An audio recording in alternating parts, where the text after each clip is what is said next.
പിന്നീട് അരവിന്ദ് കെജ്രിവാൾ ഇവരെ എല്ലാവരെയും പിടിച്ചു ജയിലിലിട്ട് ഭരണകൂടത്തെ അങ്ങനെ അസ്ഥിരമാക്കിക്കൊണ്ടാണ് ഈ പറയുന്ന തേരോട്ടം ബി.ജെ.പിക്ക് സാധ്യമായതെന്നൊരു വിമർശനം.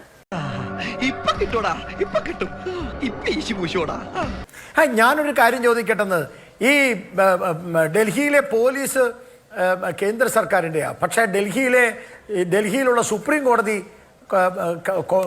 ബി.ജെ.പി പറയുന്നത് പോലെയോ കേന്ദ്ര ഗവൺമെന്റ് പറയുന്നത് പോലെയോ അല്ലല്ലോ.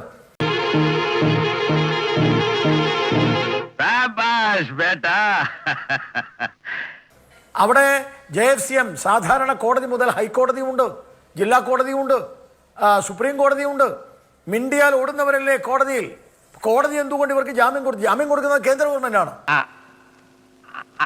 അതല്ല ഉദ്ദേശം, ഞാൻ മാറി. കേസ് വരാം. എന്തുകൊണ്ടാണ് കേസ് വന്നത് എന്ന് നിങ്ങൾ മനസ്സിലാക്കണം. കേസ് വരാൻ പ്രധാനപ്പെട്ട കാര്യം 3 എണ്ണമാണ്. അപ്പൊ വെറുതെ അങ്ങോട്ട് മദ്യം മാത്രം പറഞ്ഞ് നമ്മൾ പോകരുത്. ജൽ നീഗം ബോർഡുമായി ബന്ധപ്പെട്ട അഴിമതിയില്ലേ, നിയമനവുമായി ബന്ധപ്പെട്ട അഴിമതിയില്ലേ. ഇനിയും ആരാണ് ഡൽഹി കോർപ്പറേഷൻ ഭരിക്കുന്നത്? ഡൽഹി കോർപ്പറേഷൻ ഭരിക്കുന്നത് ഇവരല്ലേ. ആ കോർപ്പറേഷനിലെ ചീഞ്ഞ് നാറിയ ഭരണമല്ലേ ഇതിനൊക്കെ കാരണം. അടിസ്ഥാനപരമായിട്ട് ആപ്പിന് ജനങ്ങളുടെ വിശ്വാസം നേടാൻ ഇപ്പൊ കഴിഞ്ഞില്ല. അതിനർത്ഥം നിങ്ങളുടെ ഹീറോ തോറ്റെന്നാണോ? തോറ്റുപോയി. കഴിഞ്ഞ ഒരു കാലഘട്ടം ഉണ്ടായിരുന്നു. ആ കഴിഞ്ഞ കാലഘട്ടത്തിൽ ജനങ്ങൾ മുഴുവനും കൊടുത്തു. പക്ഷെ ജനങ്ങൾ തിരിച്ചറിഞ്ഞു ഇതൊന്നും നടക്കില്ല. ഒരു ഫിനിക്സ് പക്ഷിയെ പോലെ ഡൽഹിയുടെ ചാരത്തിൽ നിന്ന് BJP ഉയർന്നു വരികയാണ്. മുറിവേറ്റ സിംഹത്തിന്റെ ശ്വാസം ഗർജനത്തെക്കാൾ ഭയങ്കരമായിരുന്നു. അതിന് കാരണം ഞാൻ നേരത്തെ ഒരു കാര്യം അദ്ദേഹം സൂചിപ്പിച്ചു, ആം ആദ്മി പറയുന്നതെല്ലാം ചെയ്തു. ഇല്ല, ആം ആദ്മിയുടെ പ്രവർത്തനം എന്ന് പറയുന്നത് ഒരു രാജ്യത്തിന് ഭൂഷണമല്ല. കാരണം എല്ലാം ഫ്രീ കൊടുക്കുക, ഇതാ പിടിച്ചോ ഫ്രീ, അങ്ങനെ എല്ലാം ഫ്രീ കൊടുത്ത ഒരു സംസ്ഥാനത്തിന് മുന്നോട്ട് പോകാൻ കഴിയില്ലെന്ന്. ഫ്രീ ഫ്രീ കടന്നു വരൂ കടന്നു വരൂ കടന്നു വരൂ സുഹൃത്തുക്കളെ, കടന്നു വരൂ. വെറുതെ എടുത്തോളൂ, പൈസ തരണ്ട. മുതലാളി, വെറുതെ കൊടുക്കാമെന്ന് പറഞ്ഞിട്ട് പോലും ഈ എരണം കേട്ട കുന്തത്തിനെ ആർക്കും വേണ്ട. കൊടുക്കേണ്ടത് ഏതിന്, എന്താണ് ചെയ്യേണ്ടത് എന്ന് കൃത്യമായിട്ടുള്ള ദിശാബോധം ഉണ്ടാവണം. എക്കണോമിക് സാമ്പത്തികമായി തകർത്തു. ആകെ പോലീസും ലാൻഡും ഒഴിച്ചു ബാക്കി എല്ലാം ആം ആദ്മി പാർട്ടിയുടെ കയ്യിലായിരുന്നല്ലോ. അവിടുത്തെ ജനങ്ങൾ തിരിച്ചറിഞ്ഞു ഇത് അധികകാലം ഓടില്ല. അതുകൊണ്ട് വളരെ കൃത്യമായിട്ടുള്ള ഒരു വിജയം BJPക്ക് സമ്മാനിച്ചു. പിന്നെ എൻ്റെ സുഹൃത്ത് മിസ്റ്റർ കോൺഗ്രസിൻ്റെ വക്താവ് പറഞ്ഞു, ഞങ്ങൾ ഒരു കാര്യം പറയാം, ഞങ്ങൾ BJPയെ സംബന്ധിച്ചിടത്തോളം ഞങ്ങൾ രാഹുൽ ഗാന്ധിക്കെതിരല്ല. വാസ്തവത്തിൽ രാഹുൽ ഗാന്ധി BJPയുടെ ഐശ്വര്യമാണ്. അദ്ദേഹം അവിടെ തന്നെ നിൽക്കണം. ചേട്ടാ, അപമാനിച്ചേ ഞാൻ പോയിക്കോട്ടെ. അപമാനത്തിന് തന്നെ അപമാനമാണ് നീ. നീണ്ട മൂക്കും ഉണ്ട കണ്ണും നീണ്ട മൂക്കും തലമുടിയും ഒക്കെ വർണ്ണിച്ചുകൊണ്ട് രാഹുൽ ഗാന്ധിയുടെ സഹോദരിയെയും പത്രമാധ്യമങ്ങൾ ഏറ്റെടുത്തു. ഞങ്ങൾക്കൊരു വിരോധവും ഇല്ല. ഞാൻ ചിരിച്ചു പോയനെ.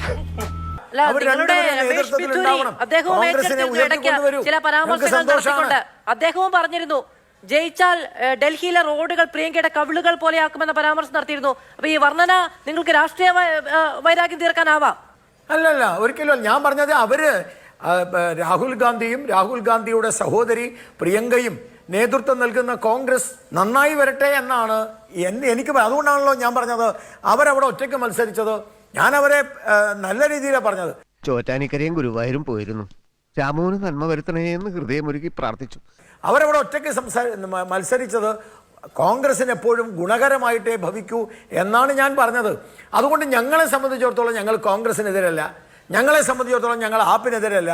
ഇവരൊക്കെ കൊണ്ടുവരുന്ന സമീപനത്തിനും ഇവരൊക്കെ കൊണ്ടുവരുന്ന നയപരിപാടിക്കും ഇവരൊക്കെ കൊണ്ടുവരുന്ന ആ അഴിമതിക്കും ഞങ്ങളെതിരാണ്. ഞങ്ങൾ അഴിമതി വെച്ച് പുലർത്തില്ല. അത് ആരായാലും ശരി, നോ കോംപ്രമൈസ്. കുറ്റവാളികളെ കടിച്ചു കീറാൻ തയ്യാറെടുത്ത് നിൽക്കുന്ന ഒരു സിംഹമാണ് ഞാൻ ഇന്ന്. അതുകൊണ്ടാണ് ഞാൻ പറഞ്ഞ മോദിക്ക് പകരം മോദി, അല്ലാതെ വേറെ ആരുമില്ല. നരേന്ദ്രമോദിക്ക് പകരം വെല്ലുവിളിച്ചത് ആരാണ്? മറ്റേ മാധവ്. നരേന്ദ്രമോദി വെല്ലുവിളിച്ചോ? ഇല്ലല്ലോ, കെജ്രിവാളാണ് വെല്ലുവിളിച്ചത്. ആ കെജ്രിവാളിനെ മലർത്തിയടിച്ചു നരേന്ദ്രമോദി. അങ്ങനെ പവനായി ശവമായി എന്തൊക്കെ ബഹളമായിരുന്നു. മലപ്പുറം കത്തി, മെഷീൻ ഗണ്ണ്, ബോംബ്, ഒലക്കര മൂട്.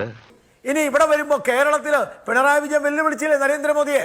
2 പ്രാവശ്യം തൃശ്ശൂർ വന്നപ്പോൾ പറഞ്ഞില്ലേ, 2 അല്ല 10 പ്രാവശ്യം വന്നാലും ഇവിടെ ഒരെണ്ണവും ജയിക്കില്ല എന്ന്. പക്ഷെ 2 പ്രാവശ്യം വന്നു, അദ്ദേഹം ജയിപ്പിച്ചു തൃശ്ശൂരില്. അതുകൊണ്ടാണ് ഞാൻ പറഞ്ഞത് നരേന്ദ്രമോദിക്ക് പകരം നരേന്ദ്രമോദി മാത്രമേ ഉള്ളൂ ഇന്ന് ഇന്ത്യയിൽ. അത് വിശ്വാസമാണ് ജനങ്ങളുടെ. നരേന്ദ്രമോദിക്ക് പകരം മറ്റൊരാളില്ല, നരേന്ദ്രമോദി മാത്രമേ ഉള്ളൂ എന്ന പ്രഖ്യാപനമായി മാറുകയാണ് ഡൽഹി തെരഞ്ഞെടുപ്പും എന്നുള്ളതാണ് ബിജെപിയുടെ ആത്മവിശ്വാസം. ഇതിന്റെ കോൺഫിഡൻസ് അല്ല, അഹങ്കാരം. തെരഞ്ഞെടുപ്പ് ഫലം നൽകുന്ന സൂചനകൾ പലതാണ്. ബീഹാർ തെരഞ്ഞെടുപ്പ് വരാൻ പോവുകയാണ്. 3ാം തവണയും അധികാരത്തിലിരിക്കുന്ന ഒരു കേന്ദ്ര സർക്കാരിന് ഇനി ബീഹാർ കഴിഞ്ഞാൽ വലിയ രാഷ്ട്രീയ പരീക്ഷണങ്ങൾ ഉടനടി ഇല്ല താനും. അപ്പോൾ പുതിയ രാഷ്ട്രീയ പരീക്ഷണങ്ങൾ ഉണ്ടാക്കാനും പ്രതിപക്ഷത്തെ യാതൊരു തരത്തിലും ഭയക്കേണ്ടതില്ലാത്ത സാഹചര്യത്തിലും മുന്നോട്ട് പോകാമെന്നൊരു ആത്മവിശ്വാസം ബിജെപിക്ക് ഉണ്ടാകുന്നുണ്ടോ? ആത്മവിശ്വാസം ഞങ്ങളുടെ പാർട്ടി പ്രവർത്തകരുടെയും പാർട്ടിയുടെയും പ്രവർത്തനത്തിലാണ്. ഞങ്ങളുടെ പ്രവർത്തനം എന്ന് പറയുന്നത് ലോകത്തിലെ ഏറ്റവും വലിയ സംഘടിതമായ ഒരു സംഘടനയുടെ ശക്തിമത്തായ പ്രവർത്തനത്തിൻ്റെ ബാക്കിപത്രമാണ് ഈ വിജയം. അതല്ലാതെ അത് ഇന്നലെ ഉണ്ടാക്കിയതോ ഏതെങ്കിലും ഒരു കാര്യം കൊണ്ട് പറഞ്ഞതോ അല്ല. സംഘടനാപരമായ ശക്തി ഞങ്ങൾ എന്നും മാറ്റുരയ്ക്കും. ഞങ്ങൾക്ക് എവിടെയെങ്കിലും ഒരു പരാജയം, എന്തെങ്കിലും ഒരു പോരായ്മ ഉണ്ടെങ്കിൽ ആ പോരായ്മ സംഘടനാപരമായി പരിഹരിക്കും. അങ്ങനെ സംഘടനാപരമായി ഒറ്റക്കെട്ടായി ഒരേ കാഴ്ചപ്പാടോടുകൂടി ഒരേ ചിന്തയോടുകൂടി ഭാരതം നന്നാവണം, ഭാരതത്തിന് ഏറ്റവും ഉയർച്ചയുണ്ടാവണം, ഭാരതം ലോകത്തിൻ്റെ ഒരു മാതൃകാ രാജ്യമായി, ലോകത്തിന് വഴികാട്ടുന്ന രാജ്യമായി, രാഷ്ട്രമായി മാറണം എന്ന ഒരു ചിന്തയും പദ്ധതിയുമാണ് ഞങ്ങളുടേത്. അതാണ് ഞങ്ങളുടെ ആത്മവിശ്വാസം. പിന്നെ ഒരു കാര്യം ഞാൻ നേരത്തെ തന്നെ സൂചിപ്പിച്ചിരുന്നു, 2013 ശേഷം BJPയുടെ വോട്ട് കുറഞ്ഞിട്ടുണ്ടോ? ഇല്ല. അതേസമയത്ത് കോൺഗ്രസിൻ്റെ വോട്ട് ഇങ്ങനെ കുറഞ്ഞു വരികയാണ്. അധികാരം കയ്യിലില്ലെങ്കിൽ പാർട്ടി തന്നെ ഒരു ശവമാണ്. അവിടെ മിസ്റ്റർ അനിൽ ബോസ് UPയുടെ കാര്യം പറഞ്ഞു. അനിൽ ബോസിന് എനിക്ക് പറയാനുള്ളത്, UPയിലേക്ക് പോകാൻ വരട്ടെ, നമ്മൾ ഡൽഹിയല്ലേ ചർച്ച ചെയ്യുന്നത്.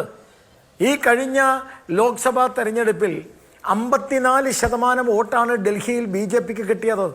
7 സീറ്റും BJP നേടി. ആരൊക്കെയായിരുന്നു നിങ്ങളുടെ കൂടെ? ആപ്പുണ്ടായിരുന്നു, ഇടതുണ്ടായിരുന്നു, വലതുണ്ടായിരുന്നു. സകല എണ്ണത്തിനെ ഒന്നിച്ചു കൂട്ടി, എന്താ പറയുക, മുള്ളും മൂർഖനും എല്ലാവരെയും ഒരുമിച്ച് കൂട്ടി, കല്ലും മുള്ളും ഒക്കെ കൂട്ടിക്കെട്ടി ഉണ്ടാക്കി ഇന്ത്യ സഖ്യം. ആ ഇന്ത്യ സഖ്യത്തിന് ഒന്നും ചെയ്യാൻ പറ്റിയില്ല. ഇപ്പൊ നിങ്ങളുടെ ഹീറോ എന്ത് ചെയ്യുന്നു? Will he give up? അങ്ങനെ പടക്കടകുദാഹവ എന്തൊക്കെ മേളായിരുന്നു, പാട്ട്, ഡാൻസ്, കൂത്ത്. എനിക്കപ്പോഴേ തോന്നി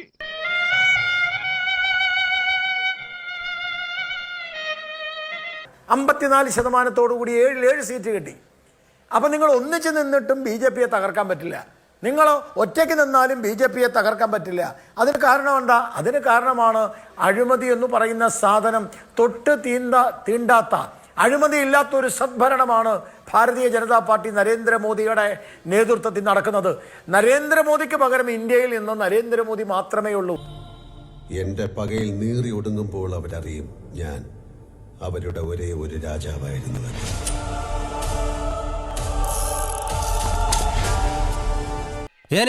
ഞാൻ പോകുന്നു. Bye bye.